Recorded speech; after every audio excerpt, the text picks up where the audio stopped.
This is the Glynn Academy Coaches Show with head coach Rocky Hidalgo.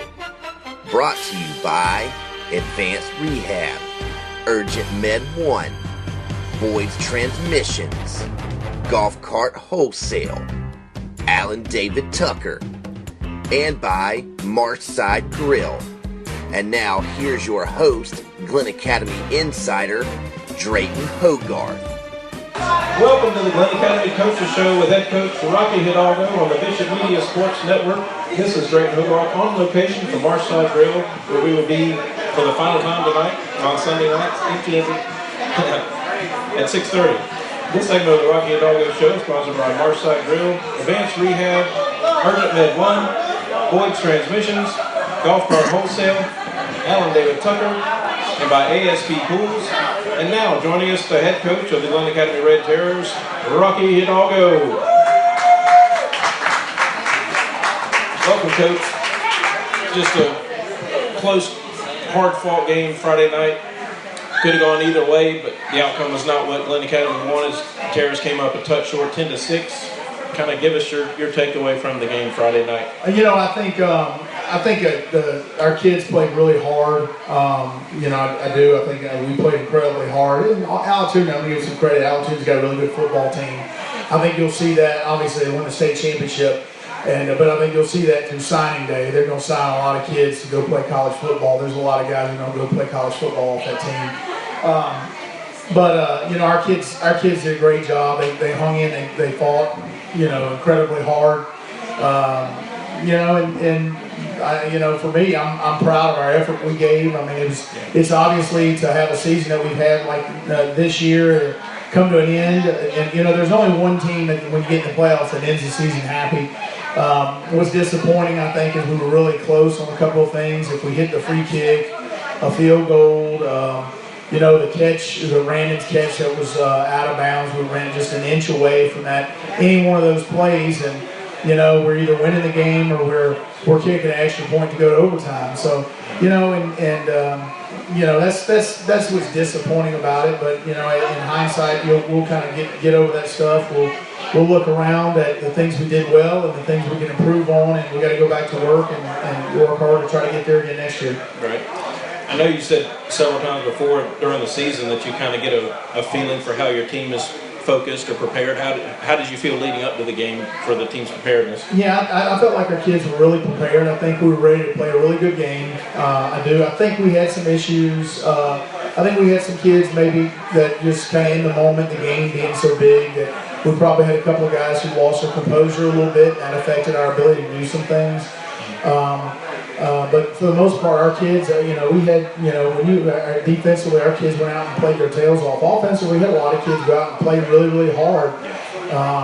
It wasn't something necessarily that they did or didn't do. I mean, Allatoona's got a really good football team. When you look at the kids they're playing with up front, I mean, they've got some kids over there that are really good players. And, in a game like that, you just can't make mistakes and you can't make errors. And we had a couple of opportunities really to kind of get up and just couldn't make the play on the third and long when we had them backed up to start third quarter. We missed a couple of tackles and gave them a first down. As long as I've been coaching, when you give somebody we give up a third and long, we give up points. Mm-hmm. It's really hard when you give up a third and long like that to keep them out of the end zone. We had a miscommunication and a fumble. We turned them over. Kayshawn Walthour made a great play and turned the ball over. We had a miscommunication and we fumbled the ball. Kendall Cross fumbled the ball. He didn't know he was getting the football, and that's kind of disappointing. I guess just the noise or whatever, he didn't get the call. So it was one of those things we had an opportunity deep in their territory moving the football. It's a game like that. It's a defensive struggle turns on one or two mistakes here or there, or one or two plays. Their kids, the throw their quarterback made to play the fade route. That was a perfectly thrown football. It's a great ball, great catch. We actually had pretty good coverage on it, but the ball was placed in a spot that only his guy could get the ball. So, they made a play there, and we weren't able to get one done. They walked away with a bigger trophy than we did. This is the Glynn Academy Coaches Show with head coach Rocky Hidalgo on the Bishop Media Sports Network. never could really seem to get on track offensively. And I recall you mentioning, and when I saw him come out for warm-ups, noticed that how the size that Allatoona had on both lines of scrimmage. Was that something that gave you a little bit of trouble getting the offense going? Well, I think we had they've got good players up front. We had to play well up front on the offensive line, and we really struggled really on our right side on the offensive line all night. They weren't able to get anything going to our right. They had some run-throughs on a blitz where we just didn't do a very good job of shoring up our run game and creating some negative plays. They did a nice job defensively. Their defense coordinator, he called a really good game, and they got good players, and good players to coach well. We've got to play better than we did over there. Mm-hmm. It looked like, from the stands anyway, that they were stacking the box with pretty much every defender within probably 7-8 yards of the line of scrimmage. Did you guys focus more on, and I saw you kind of go both ways, where you would really go strong on strong and try to power against them, and then also spread it out? Which one do you think worked better? Well, I think it was, one of the things we would have liked to have done is we wanted to throw the ball some down the field, but we struggled in protection. We couldn't protect the quarterback.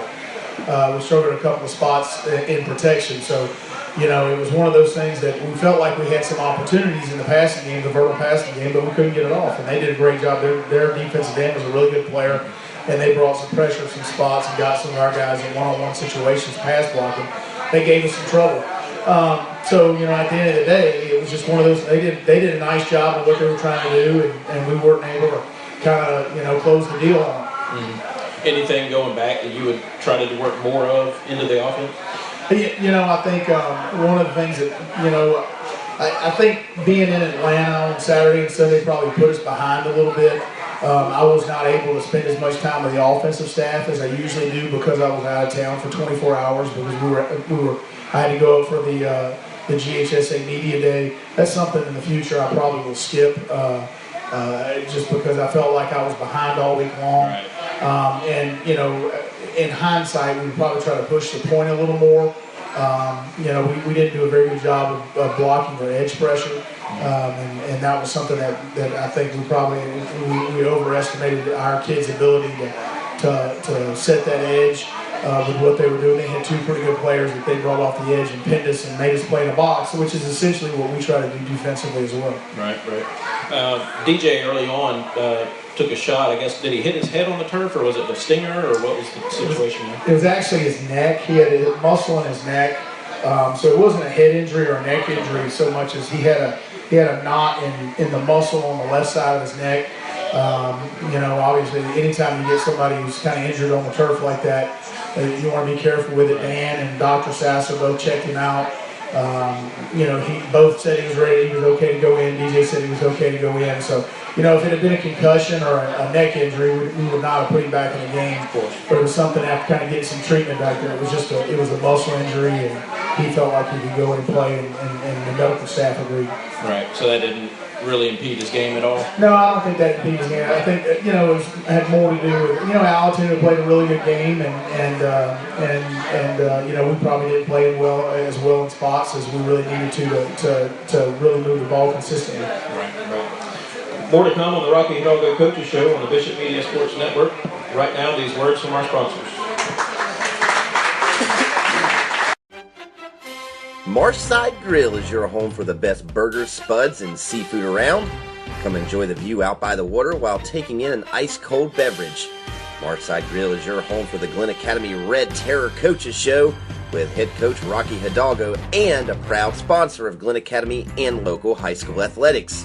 So stop in any day or night of the week for the best view and atmosphere here in the Golden Isles. And also, check us out on Facebook. Go Terrors! That back won't stop aching or that knee won't stop throbbing? Your answer is Advanced Rehabilitation and their staff of professionals. Locations in Brunswick and on St. Simons for your convenience. Go to the place that is trusted by student athletes all over the Golden Isles as well as professional athletes. Advanced Rehabilitation specializes in neuro and orthopedics and will have you back in the game in no time. Find a clinic near you, physicaltherapygeorgia.com.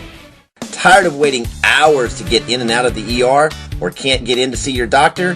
The wait is over. Urgent Med 1 is a fully functioning urgent care clinic with highly trained professionals, on-site x-ray and labs that will get you in, out, and on with life. Open weekdays 9 a.m. to 9 p.m. and weekends 10 a.m. to 6 p.m. or sign in online with ZipPass. Located off exit 36B on Highway 341, look for that MASH Jeep with the big red cross out front, ERGENT Med 1. Drive a few minutes and save a few hours.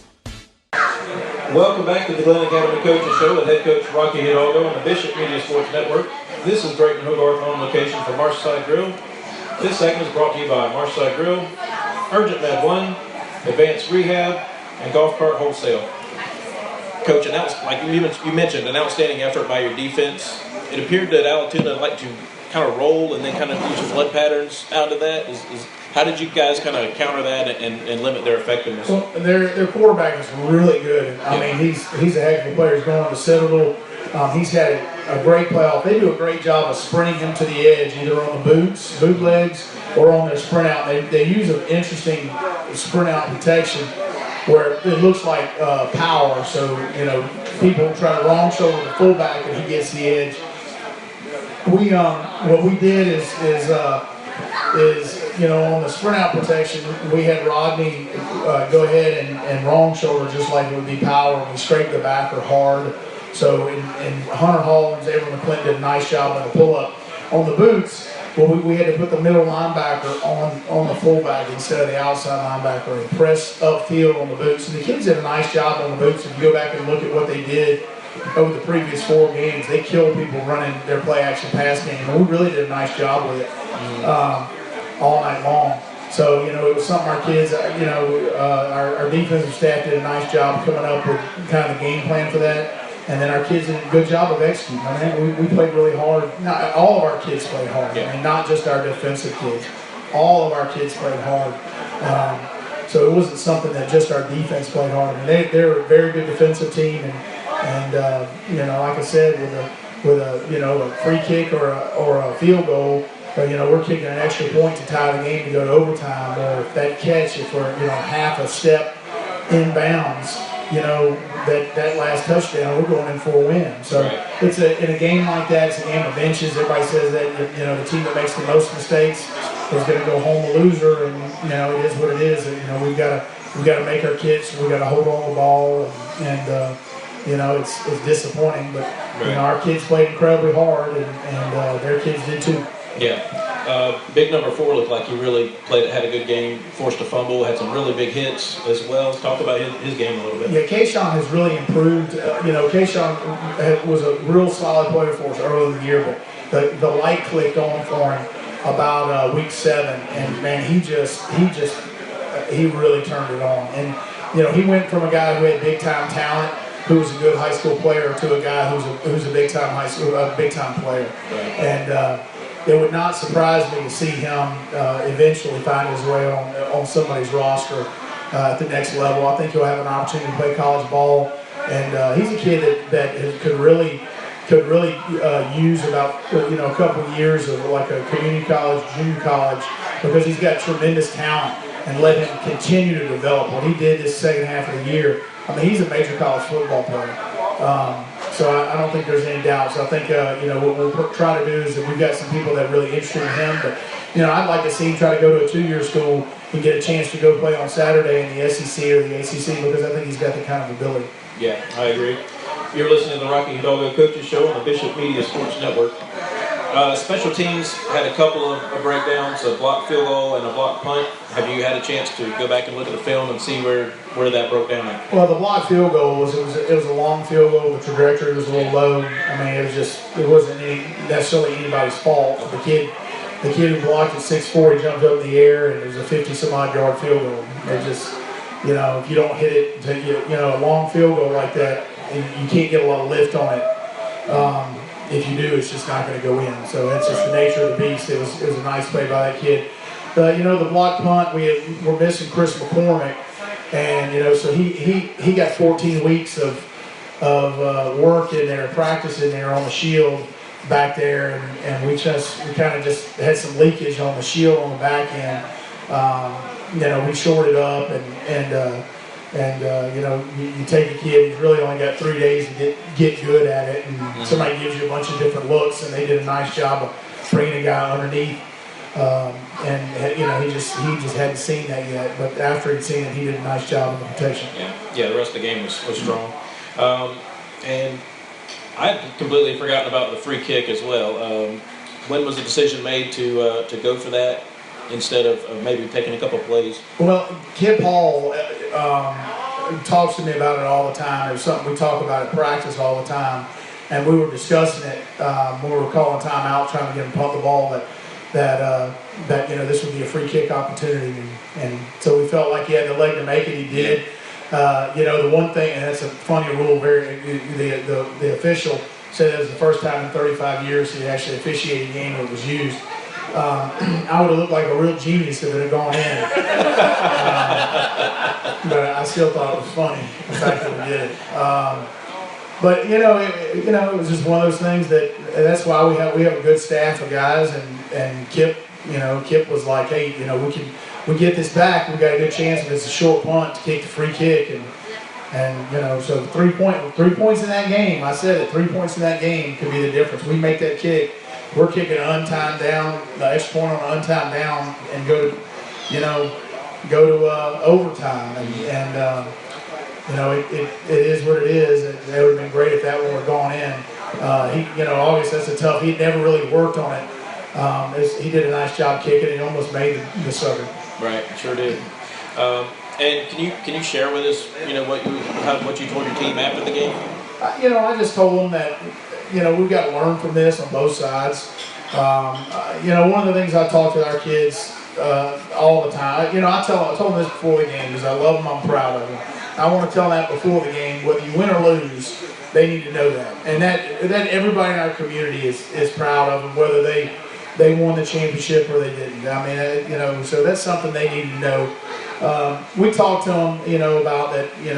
Championships are something you win. A champion is something you are, and those kids are champions. I don't care what anybody says; they're champions. They play their tails off. No ring or trophy you get will ever change that stuff. I mean, sometimes you just play your tails off and you lose, and that's the reality of life. Sometimes, you grab your briefcase, you go to work, you do a great job with a presentation, and the other guy gets it. I mean, and when that happens to you, you got to come back from it. And we talk about that failure is never fatal, and that's something we talk. I mean, we got kids crying their eyes out because they played their tails off and they wanted that more than anything. And the other thing I told them is they need to remember how this feels, because in July when they're out there in the heat and busting their hump, that they need to go back to this moment when they're sitting there in the locker room and this hurts, and when you lose something that you really, really want, it's painful. It is really painful, and you need to remember that in those times when it's easy, when your mind tells you, hey, let's take this rep off, or let's not do this. And whether they're playing football or they're going off to college or any of those things, if it's something you really want in life, then you have to invest in it. I'm not a big believer in people say we spent time doing this. I'm not a big believer in spending time. That's not my saying. That's Nick Saban saying. You have to, believer in investing. And so if it's something they really want, they have to invest their time and energy and to get back some dividends on that and have a chance to make it a reality. And that was it. We walked around and gave everybody a hug. I mean, it's a special group of kids. They're a lot of fun to coach. I had a lot of fun coaching these kids. You never want something like that to end, but unfortunately the season comes to a close, and there's only one team that gets out on top. Absolutely. Great message. We'll be right back to the Glynn Academy Coaches Show with head coach Rocky Hidalgo on the Bishop Media Sports Network. Need an attorney who specializes in personal injury and criminal law? Alan David Tucker. He fights for the rights of the injured and accused. Located next to the waterfront at 9 St. Andrews Court. Since 1982, Alan David Tucker has been practicing law in the Golden Isles and helped thousands of people just like you solve their legal problems.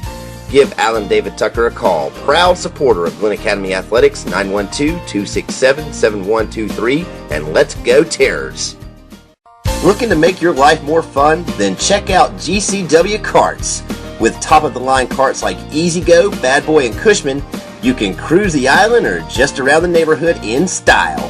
Need to rent a cart? GCW Rental rents carts for long or short-term use, and they make it easy by delivering your cart to you and picking it up when you're finished. So remember, for brands like E-Z-GO, Bad Boy, and Cushman, visit GCW Carts in Brunswick at the corner of Cypress Mill Road and the Spur, or call 912-434-4601. It's hot and keeping your pool running is essential right now. ASP is your hometown pool care and maintenance neighbors. Marcus and the professionals at ASP will have your pool looking and running like a dream to help you beat the heat. 912-230-5777 or online at www.stsimonsgapoolservice.com or find ASP on Facebook.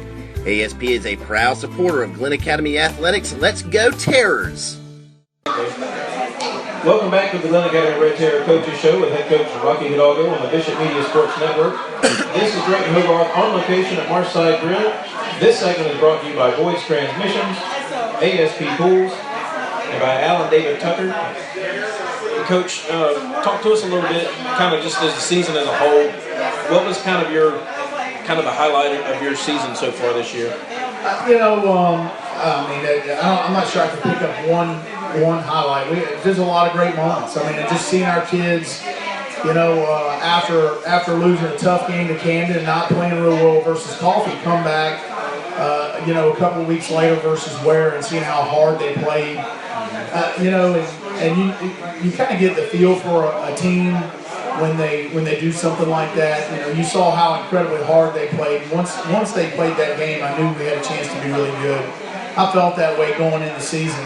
But, the team has to develop over the course of the year. And at Camden we played really hard. At Coffee, we just didn't, our focus was not very good during the week. And we could have gone either way after that Coffee game.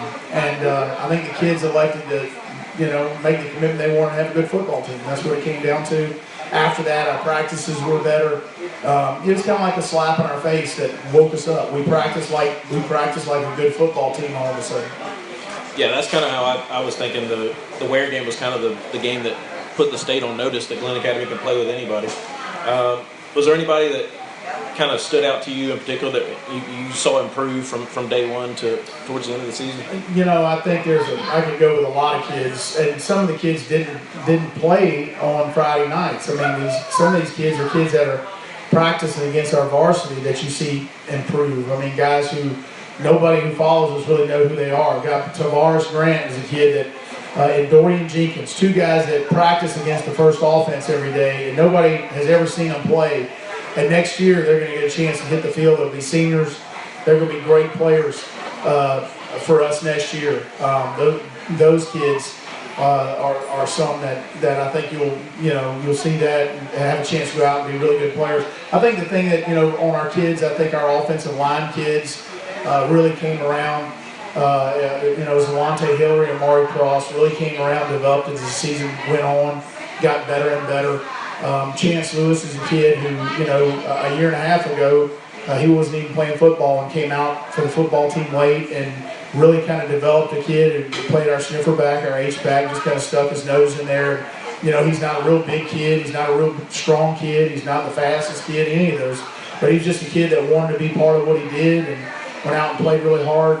A kid, there's a lot of kids like that. Yeah. And to have a good football team and do what we did, you have to have those kids that play those roles. I could go on and on about kids on the team that have worked their tails off and gotten better. Right. This is the Glynn Academy Coaches Show with Rocky Hidalgo on the Bishop Media Sports Network. Coach, take a few moments and just kind of talk about this senior class and the transition that they made from your first day in Glynn Academy to Friday night. But it's going to be tough to replace a lot of these guys because not only are good players, and we have good players kind of waiting in the wings to go play football, but it's beyond that. What they bring to the table just from a chemistry standpoint in the locker room. Morris Demery, obviously Garrison Hurd, Frank Farrell, Ryan Johnston, Dexter Roberson, Trey Singleton. I mean, we've got a lot of really unique kids that I have a saying that sacrifice is the foundation of excellence. who, they sacrificed a lot to have a good football team. And if you're not willing to do that, you're not going to win. And these kids played their tail off and made our 2015 season a success. Right. Also, there was an amazing showing by the Glynn Academy fan base. Saw a lot of familiar faces walking around the dome. Love seeing the Terrors show up and kind of represent their school, kind of speak to the fan base for a couple of moments and what we can build upon to make this an every year occurrence. Well, yeah, I think what's most exciting is see how they got behind us, to see all the people that showed up there. I had to stay in Atlanta Saturday afternoon and ran into a lot of people at our hotel that came from all around the Southeast to watch us play. Graduates from the late 60s, 70s, 80s. People who have not been back to Glynn County in Brunswick, Georgia in 15, 20 years, who drove to Atlanta to watch the Glynn Academy Red Terrors play football. And every one of them was just amazed at how many people showed up to the game, and very complimentary of our kids and what we're building there. And here's the thing that I've said this from the beginning. I mean, there's a lot of places. Every high school has a football team, but it's having a football program that allows you to go year in, year out. We want to build a football program here so that on Friday nights, when we line up versus the worst team on our schedule, we look up in the stands and we have 8,000 people supporting our kids. Mm-hmm. And this isn't just about buying a ticket and coming. This is about our community and who we have, and valuing the effort that not just the football players, but our students who sit in the stands and dress up and throw baby powder in the air, and the ones who show up, and the ones in the band, and the ones in the cheerleaders, and all those people, all that work that goes into that, to show up on Friday night and support our football team is really not just supporting the football team, but supporting our school and showing that the things that our kids have pride in and things that they hold important are the same things that we hold important as adults and as a community. And I don't think that can be underestimated. If we want to, as a community, we want to have an impact on these kids' lives, we have to invest into the things that they think are important. And one of those things is Friday nights in Glynn County Stadium. Absolutely. Well, Coach, let's take a quick look towards next season, in the 16 season. What do you kind of project, or what do you see as coming back as being the strengths of your team? I think I like the kids that we have coming back. We've got to fill some holes. It's hard for me to say that now because it's really all about the off season. So we've had a great year. I'm going to go back and I'm going to work on recruiting and getting our seniors who want to play college football and put some opportunities on the table for them to go off and further their career. So that's one of the things we're going to do. We're going to take a little time to rest. It's a long season, and Marty Schottenheimer said never underestimate the value of rest. We're going to let our kids go rest a little bit. We've got finals. We're going to get our grades up where they need to be so we don't have any academic casualties. We move into a new football facility sometime toward the end of January or early February. We'll move in.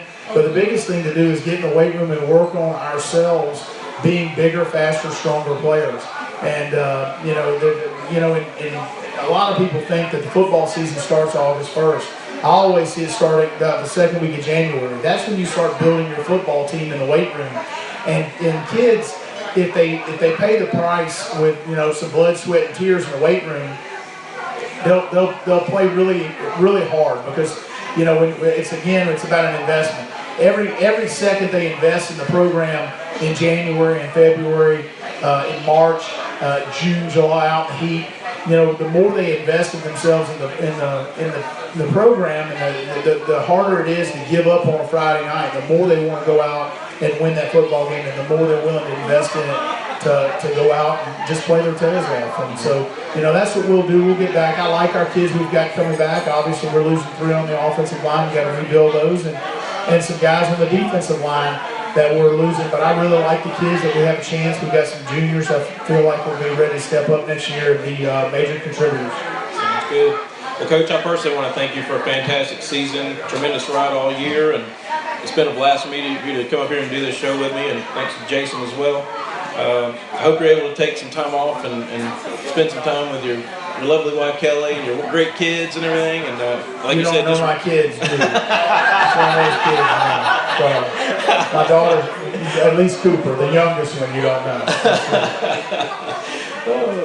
But it's fantastic, and I just want to thank you again, and I want to give you a chance to have some final thoughts on the season or anything else you want to talk about. Well, again, I'd just like to say thanks to everybody, our touchdown club who worked so hard to, we sent 8 buses up of fans and families and parents and, from up here, and, something that those buses aren't cheap. And, just like to thank the efforts of all the people who went out and helped raise money to send not just our football team up there and give our kids a first-class experience, but our cheerleaders, our band, and all of our fans. And I don't know the final tally on that, but it costs a great deal of money to do that for both our athletic department and our touchdown club. And I think all of it. I think all of it was paid for through donations from people in the community, and you can't underestimate those things. And, for all the thousands of people, it wasn't hundreds, it was thousands. We had at least 5,000 people there. If there was one who made the journey up to Atlanta to watch us play, I really appreciate the effort. Our kids appreciate the effort. And, we plan to be back. We're gonna continue winning football games and build a football program until we take home that trophy. Sounds great, sounds great. Thank you for joining us for the Glynn Academy Coaches Show with Rocky Hidalgo on the Bishop Media Sports Network. Thank you everybody for coming out all season long to Marshside Grill. This is Drayton Hogarth signing off.